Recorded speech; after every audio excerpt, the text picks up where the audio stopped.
Debemos partir afirmando que en este contexto de retroceso de la democracia, de vulneración de derechos que se ha ilustrado en intervenciones anteriores, debe destacarse la intervención represiva del gobierno central en las instituciones de la fuerza pública, en las Fuerzas Armadas de la Nación y en la Policía Boliviana. En estos momentos existen 4 altos oficiales de las Fuerzas Armadas, 2 almirantes, un general del Ejército, un general de la Fuerza Aérea y un coronel de la Policía Boliviana en condición de presos políticos, compartiendo esta condición con al menos un par de decenas de otros ciudadanos.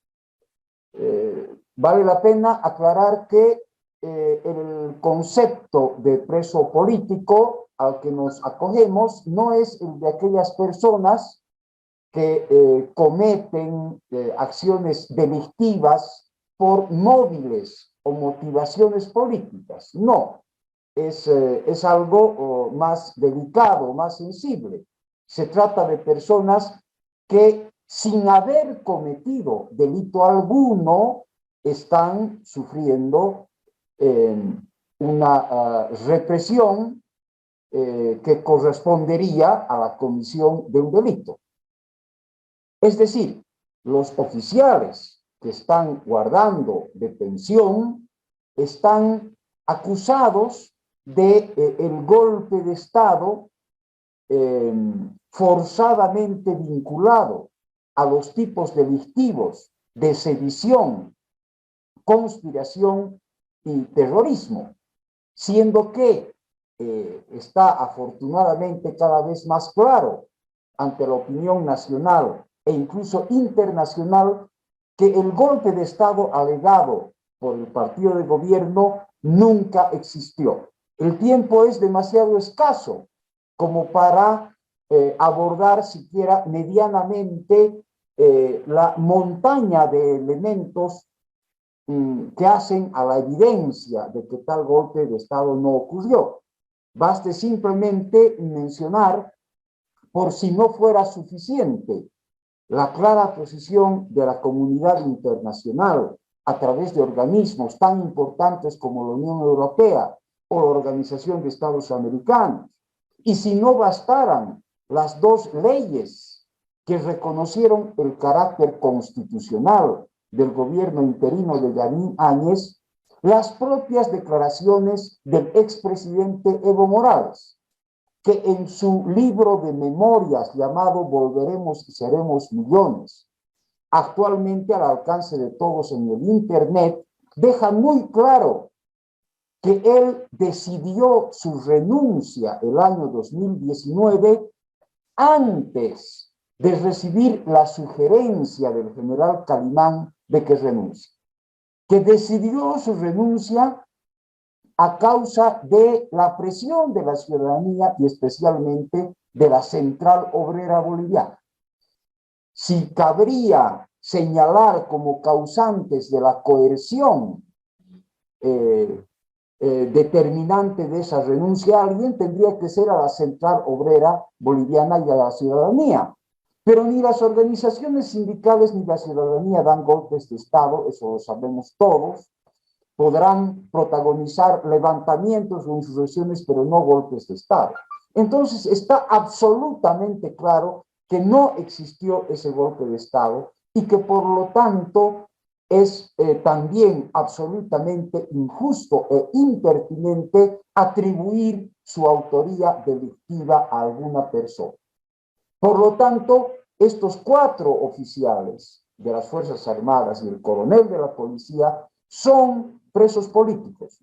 así como varios otros ciudadanos a los que también se involucra en el inexistente golpe de Estado o en otras situaciones verdaderamente absurdas, irrisorias, como la de la activista de la resistencia juvenil Cochala, Milena Soto, a la cual se la acusa de haber conspirado, desde Cochabamba para que se pinte un grafiti en el frontis del Ministerio Público en Sucre. Esta es entonces la evidencia de que estamos viviendo una situación de presos políticos que hacen víctimas, como no ha ocurrido frecuentemente en nuestra historia, a oficiales de las Fuerzas Armadas y de la policía. Pero además de estos casos, hay 26 oficiales de la policía boliviana que están siendo procesados por lo que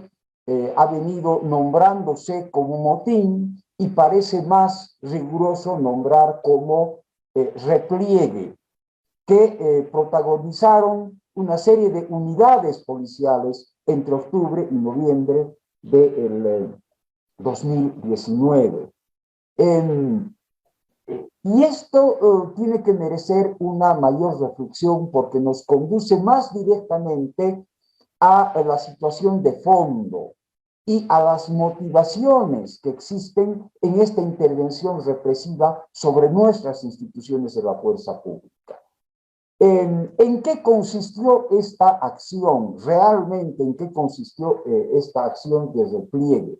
En el no cumplimiento de determinadas órdenes que recibieron, y ya hablemos no solamente de los oficiales de la policía boliviana, sino también de los oficiales de las Fuerzas Armadas. ¿Cuáles eran estas órdenes? Las de reprimir de manera violenta, eventualmente letal, una protesta ciudadana masiva, multitudinaria, inéditamente multitudinaria a lo largo y ancho de todo nuestro país, y con la especial legitimidad de estar protestando por un fraude que esos mismos días fue claramente corroborado por una auditoría vinculante de la Organización de Estados Americanos. Vinculante a partir de la no solo aceptación, la solicitud que hizo el gobierno central por boca de su primera autoridad, del entonces presidente Evo Morales. Contra ese fraude tan claramente señalado por la comunidad internacional, además de ser demostrado por infinidad de evidencias dentro del país, es que la sociedad boliviana en su mayoría protestaba pacíficamente, no con armas de fuego ni con dinamita, sino más bien con las ya famosas pititas. Entonces, es el no cumplimiento de acciones represivas, violentas contra esa ciudadanía, lo que motiva la intervención y las acciones punitivas que actualmente sufre un conjunto de oficiales. Me olvidé mencionar que además de los oficiales procesados, hay más de un centenar de suboficiales de la policía boliviana que han sufrido de hecho la sanción de cambios arbitrarios de destino en condiciones tan desfavorables e incluso crueles como la de aquel suboficial que murió por COVID estando abandonado, ¿no?, en el departamento de Tarija.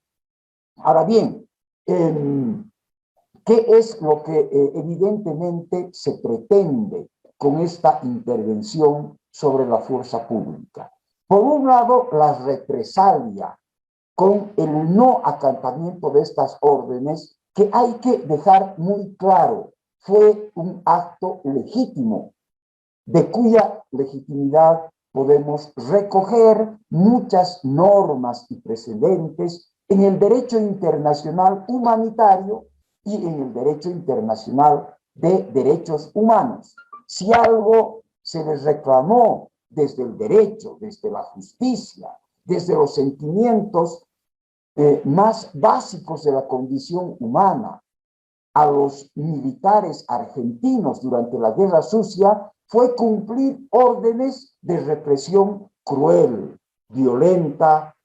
criminal. De manera que no podría, bajo ningún precepto de justicia, enjuiciarse a oficiales como los que he nombrado por no reprimir con armas y con violencia extrema, como les exigía el gobierno de Evo Morales, la movilización ciudadana. Pero para concluir, quiero reflexionar acerca de que hay una otra motivación muy importante, además de esta injusta represalia, que podríamos llamarla más simple y pertinentemente como venganza. Y es el propósito de obtener un control discrecional sobre la fuerza pública desde el partido de gobierno y sus expectativas sectarias. Esto queda corroborado con la ley de ascenso a generales que acaba de aprobar la mayoría oficialista en esta misma dirección, la de lograr este control discrecional a través de un involucramiento impertinente del ministro de gobierno como comandante de la policía boliviana, siendo que no le corresponde este rol técnico y que cumplirlo de esta manera arbitraria pone a la policía en esta situación de subordinación discrecional. La policía estaba ciertamente, a partir del marco legal vigente, desde siempre, bajo la tuición del gobierno central,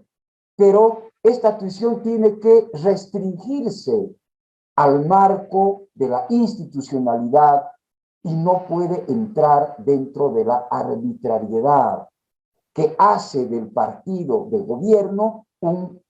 ilegítimo, usufructuario político del rol institucional de la policía boliviana. Para terminar, debemos advertir que con estas acciones, con este avasallamiento de la institucionalidad de la fuerza pública, Bolivia se pone en la situación que ya se viene sufriendo desde hace tiempo en Nicaragua, en Venezuela y en Cuba. Una fuerza pública destinada a la represión de la ciudadanía, que sistemáticamente vulnera los derechos ciudadanos, que reprime, pero que lleva la represión a situaciones extremas como la tortura escarnecedora que se ha cometido contra Tonchi Vascopé,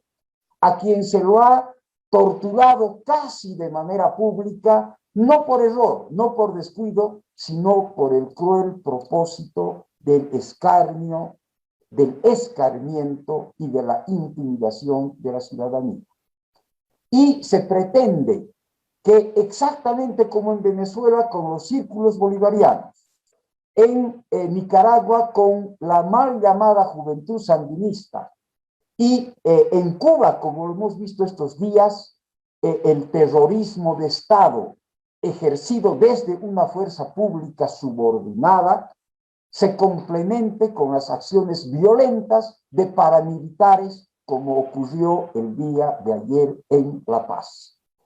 Esa es la situación en la que estamos entrando y a eso se debe